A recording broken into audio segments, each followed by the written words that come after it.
Olaf is better. Yep. But what is the engage now for T1? Do they end up playing something like Ambessa into the Jace, which is really going to struggle? It's Zeus, it's Jace.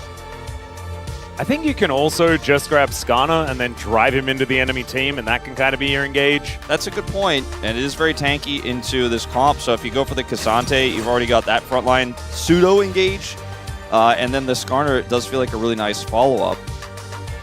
But they have, the way they've drafted this makes me feel like they have some sort of backup plan here. Well, let's see what Guma decides to go with. If it's Jhin, we might get 12 Jhin losses in a row. This is not a Jhin draft in any way, shape, or form. You do not have a front line to play the Jhin through. Look, I was okay with the draft until the Jhin was locked. You and I had a discussion about this off camera, and I said if there's a player to play, it will be Guma, and probably it'll happen in game 1. But I did not expect it with a draft like this.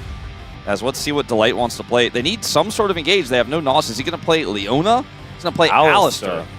Wow. So this lane will be basically unplayable at the beginning of the game.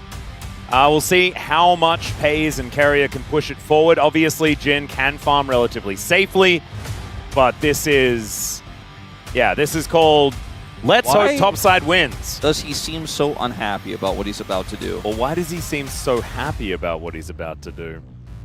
He's going to play Skarner. No. Xin Zhao's fun with the combo. He's a Xin enjoyer. He is. Perhaps the best Xin in the world. And he's going to... Dante and Xin Zhao. You get the shockwaves happening at the right times, and Ezreal stays safe. HLE a little bit more finesse.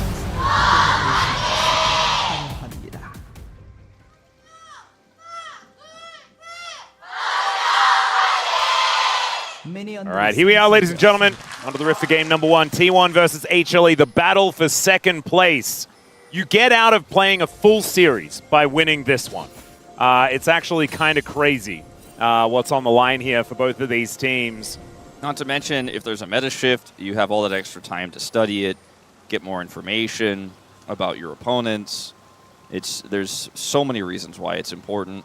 And I think that even if this was a no-stakes match and there wasn't an Alistar in the game, because he's kind of, I think, going to be stake at this level 1 fight here, I think they would play this matchup incredibly seriously because it's a precursor to what will likely be a best of 5 at some point between these two as we move into our double elimination playoff bracket. Yep. Something that Zeus has already said publicly is wanting to put their best foot forward, considering the fact that this is very likely to be something that they will repeat moving further into the playoffs. With both these teams as good as they are, if you want to lift trophies, you're going to have to go through them. Yep. To be the best, you got to beat the best. All right, Carrier going to get headbutted back. This is obviously just going to be T1 with a whole bunch of control. Right now, Kamiushi and Delight are doing a decent job being able to at least contest the wave somewhat. But that will just change as this game goes on. Faker taking a lot of damage here from Zeka, something that we've seen in this matchup many times. A lot of CS lost there. This is a bunch of those, unfortunately. Kanavi is going to come over here at level 3 to try to fix this lane. There is a ward, though, in the river. Oh, the flash bulb does come out. Now Kanavi makes his way over. FaZe gonna get tagged, waits, and then puts down the resonating strike, and that means that the flash and the exhaust have to be expended. Yeah, very expensive here for T1 to survive this play, but they do survive it nonetheless. And Summoner Spells being down here for FaZe won't mean much unless Kanavi comes back. So I think that this is still overall a win here for T1 because FaZe survives. They get to retain control of that lane. Delight now doesn't have Flash. Does have Hex Flash, of course, but he only gets to make that Flash play happen once in the 2v2. He's done that now. They didn't secure the kill, and Guma is just going to have to weather the storm now. Well, we'll see how well he's going to be able to do it, as we already have FaZe going for a bit of a recall, wants to start stacking up that tier, I would assume, as Doran taking way too much damage. The flash from Zeus, and he just picks up the solo first blood. Oh dear, I have a feeling that Zeus has decided to get that DNA test, and it came back negative for Doran. No! It's too early, but in this early game, certainly looking much better. I remember the last time Doran beat Zeus on Father's Day. I tweeted about it, but I was not the first and not the last. It was certainly a lot of fun on that one. As Faker will recover in this lane, but Lost a lot of farm, as mentioned before. So here for Zeus, as soon as he is able to activate his W in range form here, watch this. Comes back from cooldown, he's like, I flash and I kill him. And Doran thinks he's not gonna flash for it, so he just walks away. If Doran flashes, reaction. Yeah, if Doran flashes first, then he can't make that play, obviously, but then Doran would be down flash, so... And Doran it's also, he has to flash early preemptively, right? Yes. Because a flash auto is so hard to flash away from. Yeah. Especially in gun form, right? For Zeus. So Exactly. really nicely played by Zeus there, but Doran really needed to respect the lethal that was being presented. Now Doran does have flash advantage and is in. Oh, nice flash there from Ona. Zeus is extremely dead. So it comes at a cost. Yep. You know, you use your flash for that play, you don't have it to escape the gank. And he came in at an angle that I guess Zeus just did not expect. He had the ward in the river, a ward in that topside brush, but obviously wasn't able to see the Xin just walk through lane and get on top of him. I mentioned earlier the fact that Paze is down summoners is very meaningless right now, so he's still going to win this lane. Unless, like I said, Kanavi comes back for a second pass, but Delight doesn't have the flash to engage, so Kanavi will have to show first. Yeah, not having this Tri-Brush vision is quite difficult. And Delight gets on over there, looks to set up something that he can find. Kanavi just going to go back home, though. And as it stands, it's not exactly a gigantic lead for Paze or anything like that towards that bottom side. The Doran comes over here at this timing where the wave is pushed up. They don't have vision of owner, of course, at all. And he flashes to extend the wind, becomes lightning to get on top of this Jace. He picks up the kill. And Zeus finds himself now 1-1 after what was such a great start with his initial flash play. Yeah, still going to be ahead in the lane because Ona did pick up the kill, but T1 overall going to be feeling a whole lot better here in this game. And I think as far as T1 are concerned, they probably just want to weather the storm, right? This is about getting yourself to these team fights later on in the game where your composition is going to be able to thrive. Ona can be extremely powerful in this game. He's got Command Protect, he's got Inspire, like shields are going to be coming out of everywhere, and he will be able to deliver the Orb of Death to HLE. They get themselves in an even game state at any point. Is Gumayusi now going to be taken for a walk here? Slowed down, snared, and now Paze able to lay down the damage, but Gumayusi just stands his ground and will be all right. This is what Paze and Carrier are so good at. Paze is like, yeah, I don't have my exhaust back, I don't have flash. Kanavi's here. But guess what? If you guys want to extend the play, Owner's going to come down, and we have so much control. There's no flash on Delight, so we can just keep pushing the advantage, and Guma steps just that one little bit too far forward, gets rooted, takes a bunch of health, loses his barrier. And that's the kind of pressure you want to be looking for in this Karma Ezreal lane, because you know there's a big cost to picking this up. You need to win early, and that is exactly what they are doing. By the way, Paze close to, on this next wave, hitting level 6, so Guma is, without mana, I think definitely wants to back now. Doesn't have his barrier anymore, and we'll need to respect this really hard push. Yeah, this should be a big advantage being built by T1 towards the bottom side, but Kanavi going to get over towards this Dragon, look to take that one down first. Faker backed, so he's not going to be able to come over here and challenge for Prio. So that is a really nice timing he finds here, despite the fact that his bottom lane isn't even here. He's still going to be able to get this Dragon through the Cassiopeia power. So a huge win for Kanavi here, actually, in what was an otherwise tough bottom lane. You don't get to see this too often, but with the control that Zeka has right now, he can definitely make the push happen. Yep, level 6 is for both of our junglers, though, as Ona picks his up on the Grump. And that Dragon is going to give it over to Kanavi as Faker straight back to the lane, straight back to half health, as Zeka is pretty scary, especially now with his Catalyst completed. Doran just continuing to take too much damage here from Zeus. This guy's case is still very good, Wolf. That's what I'm discovering here. This is obviously very new information. Yeah. Zeus, Jace good. It's just a reminder for those who might not have been aware of it. Yep. Still, Gasante will be able to get this lane and be relevant later on. Can even turn this matchup around with a little bit of help, as we saw earlier from Owner.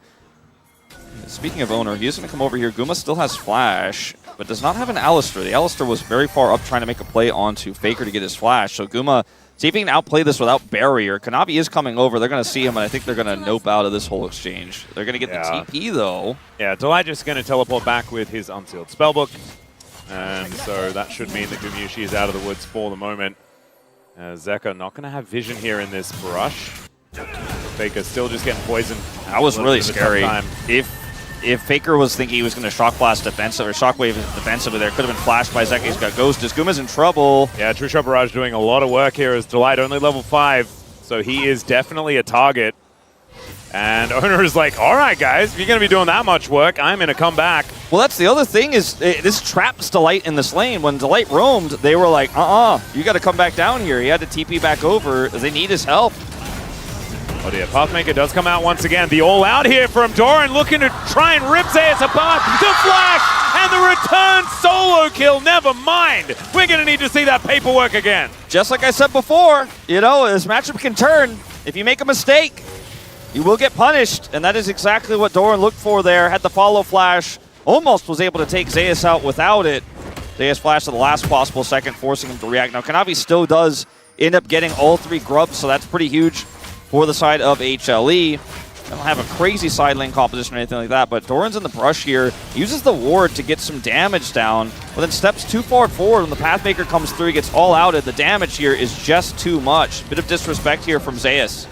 Yeah, just flashes him, and as soon as the flash is on cooldown, he knows that he is dead, basically. Nicely played there by Doran as Carrier, looking to come on over and help Faker out. Looks like Faker is okay, and obviously, even if this lane is difficult at the beginning, Orianna will be Orianna as the game goes on. Yeah. I mean, this is a pretty nice lead for Zeka and allowed them to get both objectives. His prio has been really massive, really quietly, very important for HLE this game. Doran likes this wave right where it is. Yeah, this Cassante is going to become a big issue. He's a whole level ahead. Yeah, as this game goes on, the Jace doesn't win this more. That's not how this works. Doran is just going to become a brick wall that Zeus will not be able to get through. Once the first few items do come in, it's likely going to be the Iceborne Gauntlet into a Jack Shows or something like that here for Doran. And even Zeus and Kanavi together will have a real tough time getting through this guy. But Clips is now done here for Kanavi. We've got a Rod of Ages completed here for Zeka. And I do think that HLE in this first team fight are going to look pretty powerful, especially with this Lee Sin. Yeah, I think it's all about the setup, right? Right now, Delight wrapping around here, looking for a little bit of prio, but the Dragon is not up for a while. Oh, there's the flash. Pulverizes Carrier, just going to get himself out of there. Delight with the Unbreakable Will does get knocked up by the 3-Talon Strike, is now Crescent Guard to try and keep Owner safe. Two-Shot Barrage comes on over, but Owner is already dead in this one. Pays still trying to fire down the damage as Kanavi has to flash to break those chains. Now Delight has the ultimate wearing off, though, as Pays Arcane shifts to get out of the way, and now Carrier should be going down, and Zeka picking up a solo kill on the top side, and HLE, they come alive here in this mid-game. Huge wins in this fight. Pays now in trouble. Yeah, it's not over yet. There's the exhaust on Guma, and the turret is going to get his barrier at least. But still going to be another kill over to HLE. Doran is getting a lot of work done here on the top side of the map since he was left alone there. Zeus matching it, though, in the mid lane. And T1 just opted in disrespectfully to this fight. Remember, Dragon isn't even up, and they could have just walked away, but look at where Delight is right now. It's something that Delight has talked about pretty publicly after being subbed out for bluffing twice, right, is that he wants to play aggressively, he wants to trust Kanavi when he makes the calls to fight more often. He does, in this fight, initially have his ultimate to buy a bunch of space here, and then just continues to push through. Kanavi backs up here, flashes the root, and then he goes back in, trusting that Guma has the damage, and Pays is just pushed away as Zeka, as you said, gets the win here on the top side onto Faker. Would have been dead no matter what. Faker there with the Jace that was also pushing mid. And then here they set up the aggro juggle pretty nicely. And even with the exhaust, it's just too much damage. And T1 are going to be rewarded with a Dragon after everything is said and done. So that is going to be good news for them. But now Pays getting set up on one more time. Zeus towards his top side is very dangerous. And Delight, he goes in once again. Has the ultimate running, can tank up this turret for any amount of time that he wants. That is the kick to secure the kill onto Pays. Kanavi 3-0-1 on this Lee Sin. It's a 3,000 gold lead, just like that. 2 dives in the bottom lane after a really poor team fight for T1, and HLE are starting to run away with it. You give this team an inch, they take a mile when it comes to that early tempo. And Guma, who spent the entire early game hiding under turret, weathering the storm against this Karma Ezreal, is now completely online. Finishes his role quest right before this play, so picks up that 300 gold. Is going to get the root here onto Pays, who has no summoners. Kanavi ultimately picks up the kill here. But this is a great moment here for HLE, where they're able to really solidify their position. Hubris picked up for Guma. Wow. As his starting first item here, hoping that he's going to snowball this game. We very rarely see that picked up. I mean, I can't remember the last time I did. And honestly, I'm here for it. I don't think anything could be worse than the current normal build for the Jhin. So any sort of change is welcome, in my opinion. So we'll see whether that hubris is going to be rewarded or punished here in this game. 2.8k is the advantage, though, and so far, things are looking great. It is an Ocean Soul, so not the most pivotal of souls here in this game. And FaZe does manage to get his Trinity Force online. Still looking for some shoes and that Mirror Mana to be really happy on the Ezreal. And T1, they really do just need to batten down the hatches and make sure that they can regain what control they can find. But this tower is just going to go down. Yeah, it's just dead. Huge win here without Herald. Herald's not even spawned yet. And now, I mean, T1 are really struggling to get control anywhere on the map with the lead that HLE have. And when you look at these two comps, like you're saying, in the Weather of the Storm, I think a lot of people are thinking, but Cassiopeia scales too. Well, we're talking about just 5v5s. That's where T1 is going to be good in fair fights. But if the goal to lead is 4,000 when we get to those quote-unquote fair fights, it's not really fair, is it? No. As T1, we're hoping to just front to back here. As here comes Faker looking for a play on the Zeka. Nice sidestep. Yeah, good zoning orb there as well, as Zeka is forced into some alcove gaming. A teleport in from the Jace as there's the Wind Becomes Lightning, the Shockwave, and Zeka will be going down.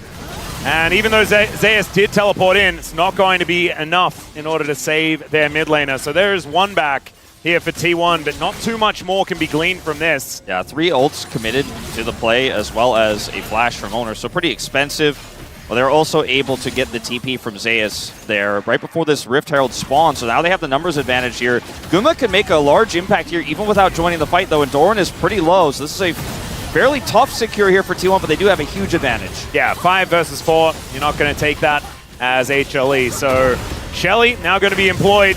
No Guma deadly goes flourish for the for try. the steal. Yeah, I mean, honestly, he's Gumayushi. He's, I think he's supposed to do that. Not going to be successful this time around. That is a massive grenade.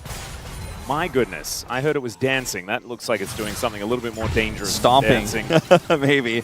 As we're going to watch this play again, they get the speed up here with the heal to get Faker to close the gap so Zeka can't retreat to the right side here. He goes for the alcove gaming to get to buy time for the TP to come over and try to save him, but Owner just does too much damage. Commits the Crescent Guard even here just to make sure they get the true shot through. It doesn't actually land, but they wanted to make sure they get through everything in the kitchen sink and Zeka to kill him and secure Herald, and now they have it. Oh, and now Zeus in a bit of trouble here as well, as Carrier looking to snare him. Does find the Shockwave there to Faker, and now just another round of spells, and Zeus will be dead. Nice little hammer boot back, as there is the Q and the flash forward from Faker to make sure that they lock down the kill. T1 get yet another one on the other solo laner of HLE. Now, no cross map here on the door, and he's just too tanky, and Kanavi wasn't here yet. Owner is also nearby with his Crescent Guard back available. They may be able to wear this turret down, but I think that is the best they can hope for. I think a dive is out of the question. Faker also got this turret incredibly low. Will be able to, with his next wave, take it out with no recourse. Guma walking into the jungle here. Yeah, Carrier is going to find him. I do kind of like Guma's odds, though, as far as the 1v1 is concerned. Pei's not going to overcommit into this one as the Deadly Flourish does go wide, but Kanavi's making his way over. Q connects onto Pei's.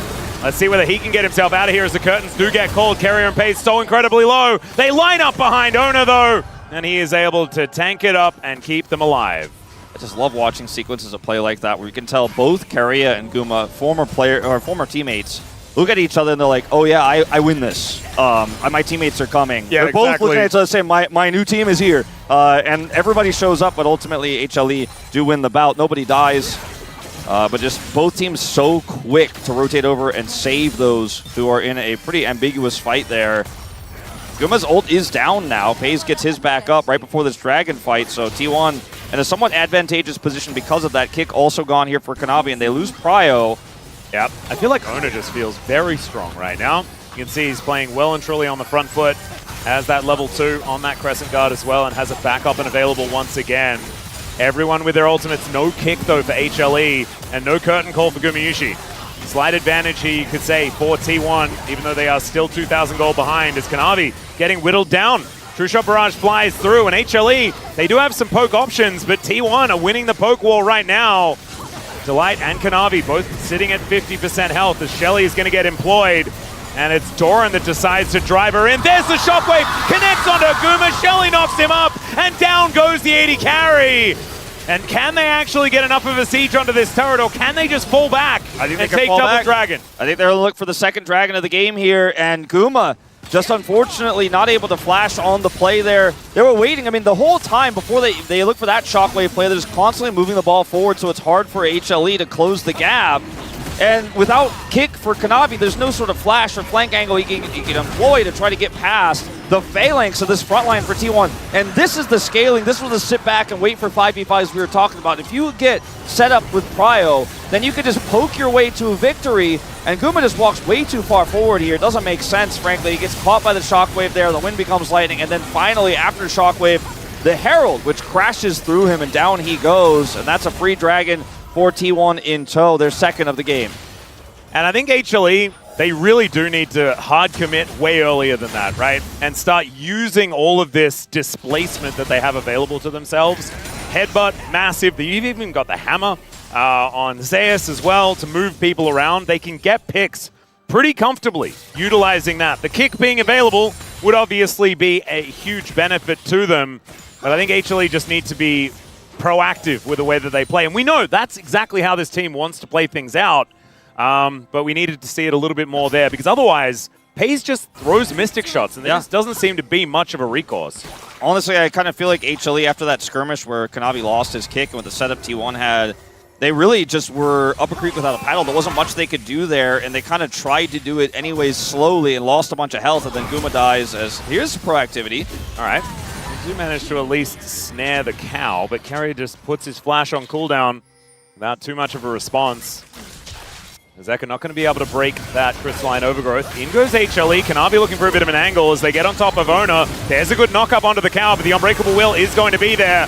And Kanavi does at least get on top of him. Doesn't actually Doran use flank, though. the kick. And now Doran, looking to make his way in. Ona is completely out of this fight, though. This is a real difficult one, as now Doran doesn't get the Pathmaker forward. Does have an orb now to try and keep him alive. Flashes in.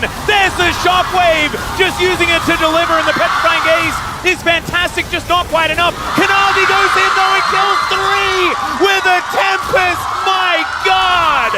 The value from this Lee Sin in that moment, absolutely gigantic. And HLE, they're going to now look for a Baron. Yeah, that was such a close fight. Doran's TP, when I saw it initially, I was a little bit confused by it because he went all the way to that control ward just below the top lane. And I was like, well, it's going to take him a while to get in. It certainly did, but when he did show up, he just didn't really get that much done. Eventually, the shockwave was employed, but the answering ultimate from Zeka did so much damage there. And then basically, Kanavi just walks in, slams the ground, and picks up a triple. As you look at where Doran TPs to at the beginning of this fight, he's way, way, way, way far away. Like, it's a good angle to be unseen because it's control vision in a brush. But they're losing so much control. They lose the Crescent Guard. Kanavi gets low, but how do you actually fight this out now as T1? They're hoping, waiting for that Doran flank. When he gets here, he doesn't hit Guma. That was the target he was looking for. He gets pushed away here, and eventually he's able to set up for this shock wave. But there's not enough damage, and then watch Zeka set up for this. Man. Guma hits the follow-up, and then Kanavi goes in and just takes them all out. That was crazy amounts of damage. Let's see it one more time as he elects to hop into the shockwave there momentarily. Crazy. That was absurd. How calm he is in this moment as well. And now they have the Baron up and available, only Zeka without it because he died in that last fight. And this is a huge lead now, only to be extended. It is an early Baron, so it may not necessarily get them that much value, but certainly good signs for the future. And I want to go back to the discussion we were having, right? That's the type of fight that HLE need in order for things to go well, right? The chaos that you can play around, the ability to just turn on a dime in any of these moments, and they find it there. If Doran's flank was successful and he was able to catch Guma and they could burst Guma down, I feel like it could have worked, right? The way that T1 wanted to play that, but because it did not, sure they got the shockwave, but speaking of, oof. A bit of a hula hoop there for Faker, unfortunately. Hula hoop worn by no one. Bush was wearing the hula hoop, I guess. Yeah, there we go. Ocean Soul Bush. He will have that one up and available once again relatively soon. Has a couple of items already completed. Speaking of a couple of items, there's the upgrade for the Muramana for FaZe. I mean, and immediately the Manamune. is such a strong Jhin. Like, the fact that you're looking at a 1,000 gold lead here after the triple and 6 kills on the Lee Sin is something that if it was just him, you'd be like, but it's a Lee Sin? I don't know if that matters. It kind of matters in this game with this draft, but also there are 2 other problems. The extremely fed Jace, and here comes the light. Oh dear, yeah, Faker's in a lot of trouble. No Shockwave, no chance, and now Ona has to use the Crescent Guard to avoid dying to the Curtain Call. Gumayusi will be able to get rid of this inner turret now. True Shot Barrage does a little bit of damage, but Zeus is getting rid of inner turrets elsewhere on the map as well. 30 seconds until Faker is even back up and available. And T1 need to try and keep their base standing. Kanavi and Delight, the kill squad, moving over towards this mid lane, and Carrier's going to get caught out, obliterated with all this damage. And in goes Zeus, dives on top of Doran. Once again doing a lot of damage here as well. The poison still ticking down, and Pays, you're not going to be able to defend this one, buddy. HLE going to be able to take the inhibitor. And this snowball is well and truly a rolling. Yeah, I don't know if there's much coming back in this one here for T1 now. True Shot Barrage is about to be up, but even if he hit all 5 of them, I think they'd still just laugh and then do Dragon. It is up right now, and will be the second. We'll put us at 2-2.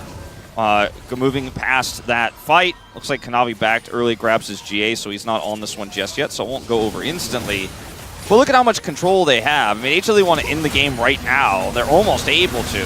End up just bursting down this Orianna. And then Keria, he's got his flashback here, but he's just moving really far forward, trying to impact this play. He wants to defend.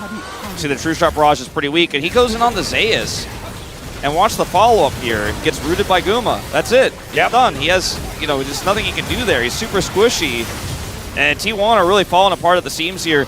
And this is what HANWHA does. This is what HANWHA has done all year. Is you look at a draft, you look at the situation, and you're like, I don't know if this really works. Does this even really make sense?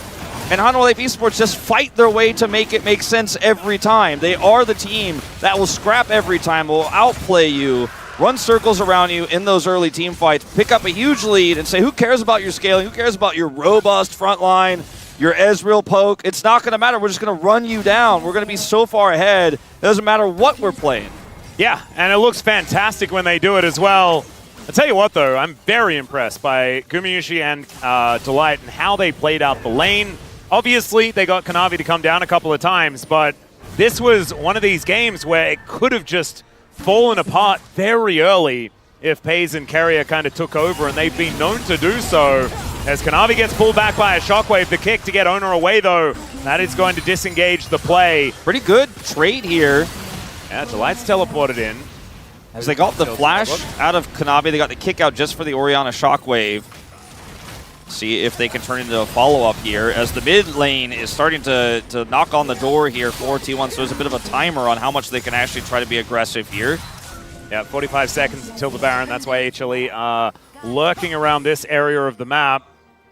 T1 looking like they still have a bit of fight left in them, but this game is going to be so difficult to come back from. And they still have a really good team fight comp, but the fact that Kanavi is going to have his kick back up here, has GA, so you have to kill him twice, that's a problem in itself. Trying to catch Guma, they almost got him with that crazy Doran flank, but he's just so long range that he doesn't care. As they're looking for Zeus. Yeah, speaking of Doran flanks, there's another Shockwave to connect onto Zeus, and he is just dead.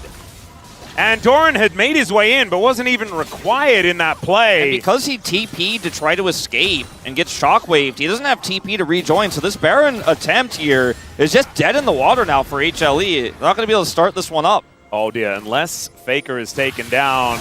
There's Miasma going, and Zeker is just going to chase him down. Great kick, and the immediate punish as Faker is taken out just after Zeus. So a 4v4, it just doesn't feel even now. Yeah, that was wild. Oh, another Q going to connect here from Kanavi as Keria speeds himself up, doesn't find that Sonic Wave, as now Pays looking for some damage, but honestly, this Ezreal has been pretty muted in this mid to late game so far.